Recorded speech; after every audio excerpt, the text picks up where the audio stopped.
Y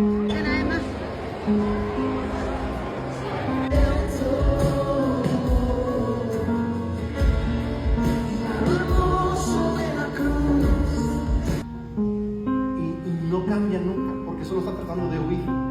Pero el cristiano verdadero es huir de, y no solo es huir de, es decir, no gracias.